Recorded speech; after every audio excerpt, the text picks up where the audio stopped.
toutes et à tous et bienvenue à cette nouvelle édition de l'Égypte à la une. Et donc à la une, c'est que depuis cette prise de ses fonctions, le président Abdel Fattah el-Sisi s'est montré résolu à faire face sérieusement, rapidement et de manière décisive aux défis auxquels le secteur médical était confronté avant 2014.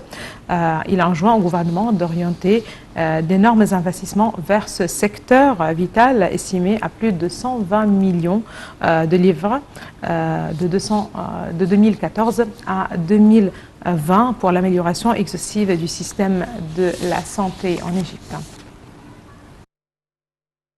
En tête des priorités de l'État depuis l'arrivée au pouvoir il y a 7 ans du président Abdel Fattah el-Sisi qui s'est personnellement impliqué dans ce dossier en parrainant de multiples initiatives pour préserver la santé publique. Parmi ces avancées, la réduction des files d'attente pour les patients notamment en besoin d'une intervention chirurgicale et la mise en œuvre de la couverture maladie universelle dans la ville de Port Saïd dans un premier temps.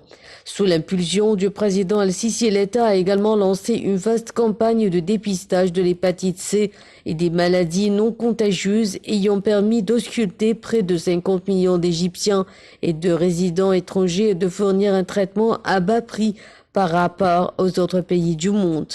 Au-delà de l'hépatite C, cette campagne nationale baptisée 100 millions de citoyens sains s'est étendue aussi aux établissements scolaires pour traiter les cas d'obésité, d'anémie et de rachitisme. D'autres actions ont suivi pour sensibiliser la population à l'importance de mener une vie saine et aux méfaits du tabac. L'État a en outre accordé un intérêt particulier au traitement des enfants hypoacoustiques et à la santé de la femme exposée à des maladies comme le cancer du sein, le diabète, l'hypertension et l'obésité. Près de 4,5 millions de femmes ont pu jusqu'ici bénéficier de cette initiative.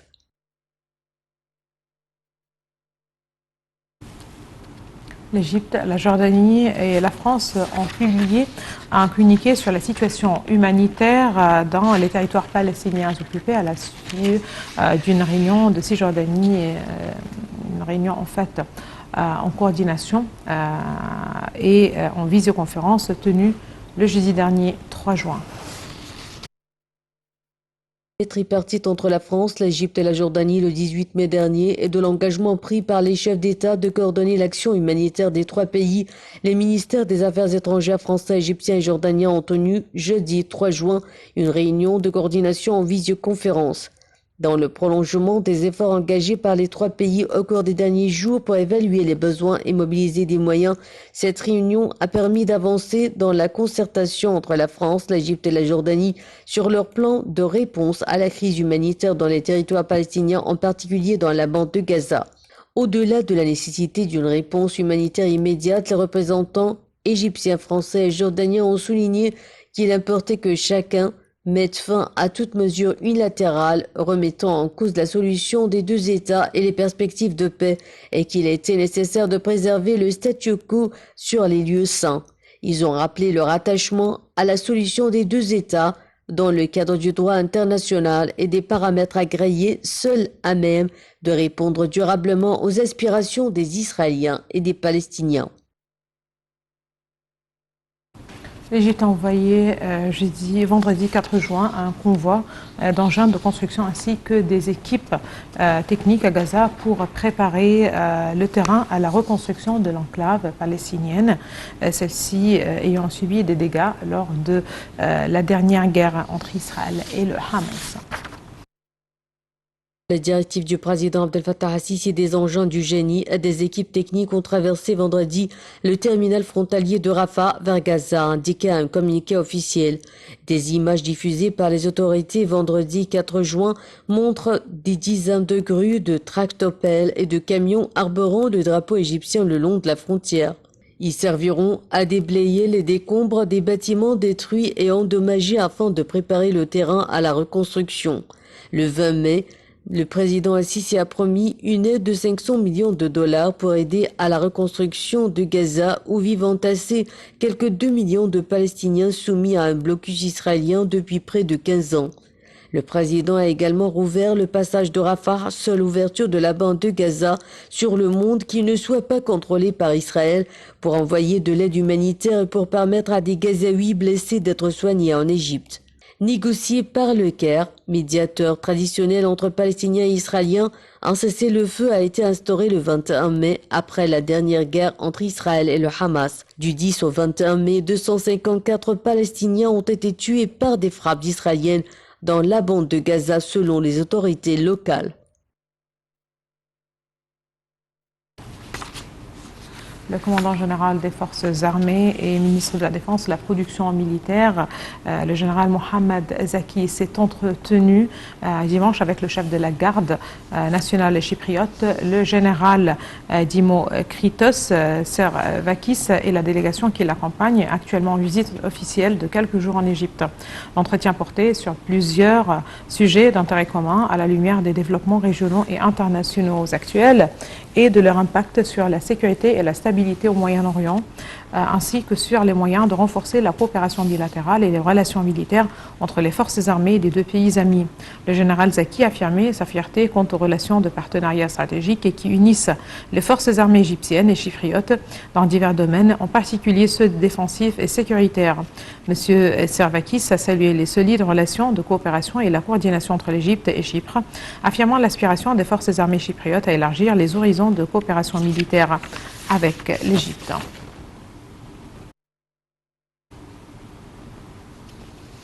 Les marines égyptiennes et françaises ont exécuté vendredi un exercice militaire dans la zone de la flotte du Nord. Les exercices ont été exécutés avec la participation de la corvette égyptienne Segm Poursaïd et la française Lafayette. Les manœuvres ont commencé par un exercice de défense aérien, des exercices de tactique ainsi que d'autres de guerre électronique. À noter que la corvette égyptienne Segm Poursaïd est dotée de systèmes technologiques très sophistiqués. La corvette, qui a récemment rejoint les forces navales égyptiennes, est construite localement à l'arsenal d'Alexandrie.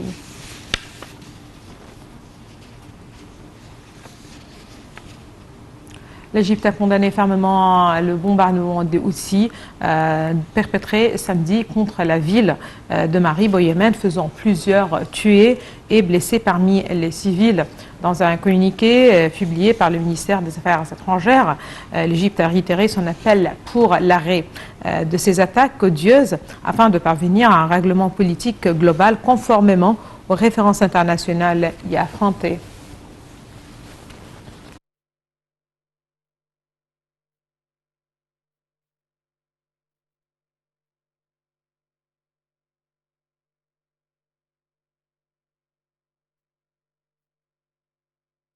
L'un des projets les plus importants dans le secteur de la santé publique est l'extension de la couverture de l'assurance maladie en faveur des pauvres. Le nouveau programme d'assurance maladie a été officiellement lancé en octobre 2020 après un essai dans la ville de Port Saïd. Le système sera déployé à l'échelle nationale en plusieurs étapes. L'ancien régime d'assurance maladie ne couvrait que 50% de la population égyptienne et offrait une couverture limitée. L'élargissement de la couverture sanitaire est une priorité nationale des autorités égyptiennes. Le projet d'assurance maladie universelle entrepris avec l'aide de la Banque mondiale vise à assurer la couverture obligatoire de l'ensemble de la population et associe pour la première fois à ses efforts le secteur privé. Il vise à assurer des services de soins de qualité, y compris pour les plus vulnérables, en éliminant les disparités actuelles.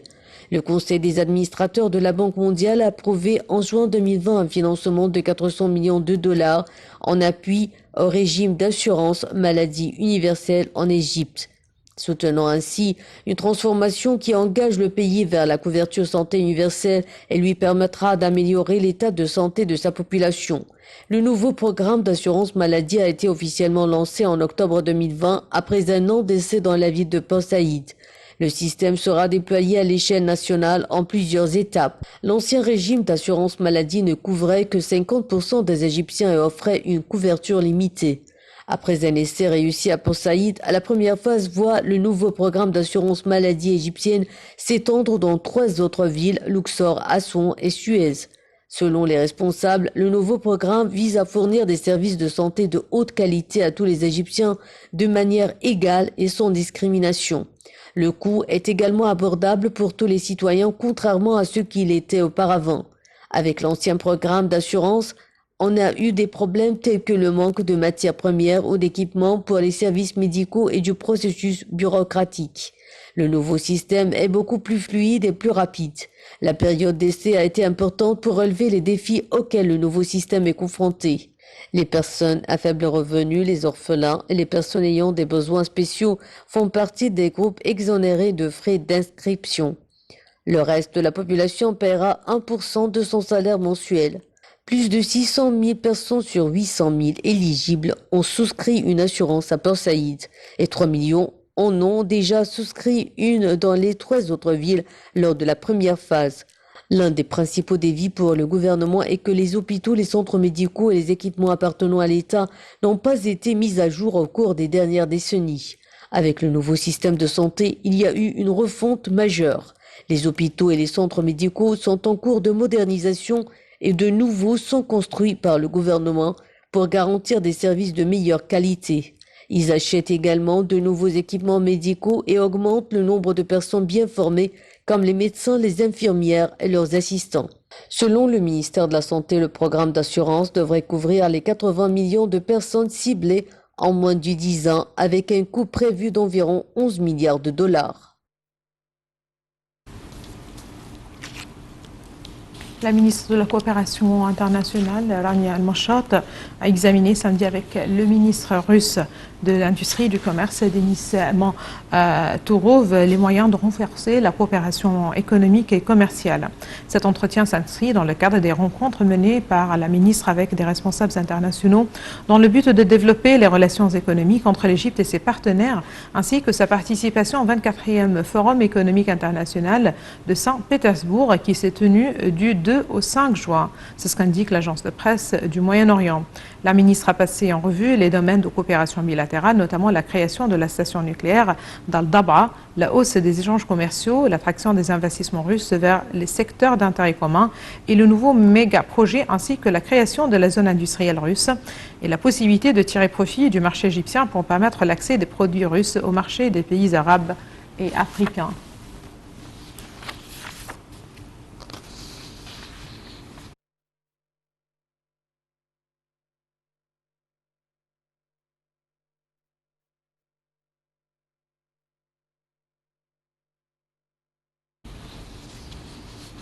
Deux petits musées ont été inaugurés au mois de mai dernier à l'aéroport international du Caire, offrant aux passagers un aperçu rapide de la civilisation égyptienne. Tout de suite, les détails dans ce commentaire.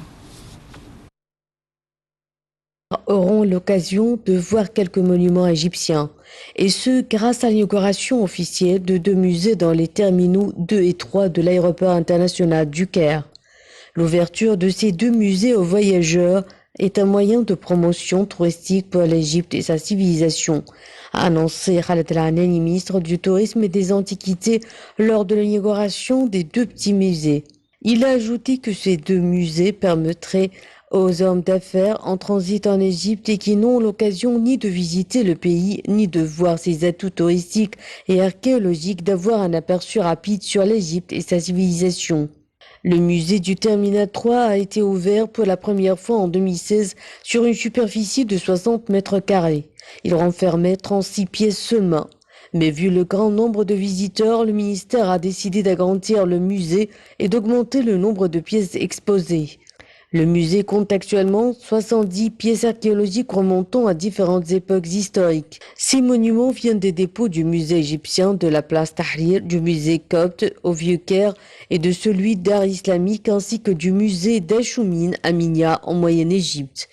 Parmi les chefs-d'œuvre du musée du Terminal 3, un buste en calcaire représentant un scribe égyptien accroupi datant de la 5e dynastie et 2 pièces de la période prédynastique.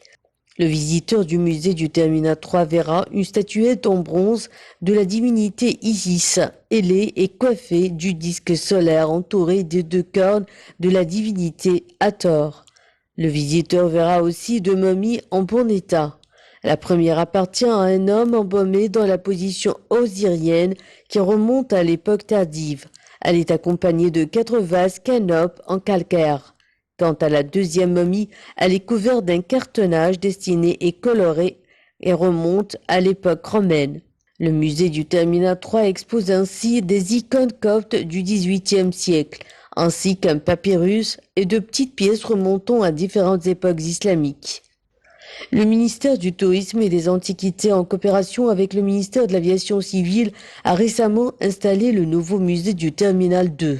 Ce musée, s'étalant sur 100 mètres carrés, compte plus de 300 pièces remontant à différentes époques archéologiques. Le chef-d'œuvre de ce musée est le buste en granit rose de la reine Hatshepsut de la 18e dynastie, de 1550 à 1292 avant Jésus-Christ. Le musée renferme aussi des bustes représentatifs des empereurs romains, des monnaies datant de plusieurs époques, notamment du règne de la famille Halide. Le musée compte aussi des manuscrits de la Bible et du Coran provenant du musée copte et du musée d'art islamique, ainsi que des lanternes en verre coloré et décorées de maximes et de dictons. Le visiteur y rencontre encore des icônes coptes, des bijoux comme les colliers, les bracelets et les bagues, et ce sans oublier les amulettes protectrices qui ornaient les bandelettes des momies et accompagnaient le défunt dans l'au-delà, selon les croyances pharaoniques. Il y a de même un sarcophage doré orné de motifs floraux ainsi que des scènes funéraires comme la momification. Voilà, et pour terminer cette édition de l'Égypte à la une, nous allons rester en fait avec les musées, mais cette fois-ci direction le Canada pour parler des reines d'Égypte qui envoûtent le musée canadien de l'histoire. En fait, Nefertari, Nefertiti et Hatshepsut, qui sont ces femmes dont l'empreinte est telle que la civilisation égyptienne du Nouvel Empire leur a réservé un espace de repos éternel bien à elle. L'exposition Reine d'Égypte propose une incursion dans le quotidien des épouses, mères et filles de Pharaon, du harem où elles vivaient il y a 3500 ans jusqu'à la vallée des reines, où elles ont reposé entourées de leurs biens les plus précieux. Cette exposition est présentée au Musée canadien de l'histoire, MCH, jusqu'au 22 août. Avec 2 semaines de retard, le MCH a rouvert ses portes mercredi 2 juin. Le public pourra finalement y voir cette exposition phare initialement inscrite au calendrier de l'été 2020, mais reportée à quelques reprises à cause de la pandémie du Covid-19. Les reines d'Égypte se racontent à travers un peu plus de 300 artefacts, incluant des fresques et des objets de grande valeur leur ayant appartenu. L'installation présente également d'imposantes statues et des objets funéraires témoignant de l'importance de femmes, Nefertiti, épouse d'Akhenaton, et Hatshepsut, bâtisseuse de l'Égypte ancienne qui a accédé au trône notamment ayant eu droit au même rite de passage vers l'au-delà que les grands rois de l'époque. Une douzaine de sarcophages, une momie, ainsi que la reproduction du tombeau de Nefertari, l'épouse favorite du pharaon Ramsès II, complète cet hommage à la féminité. Le public doit se procurer des billets hors datés en ligne pour visiter l'exposition Reine d'Égypte.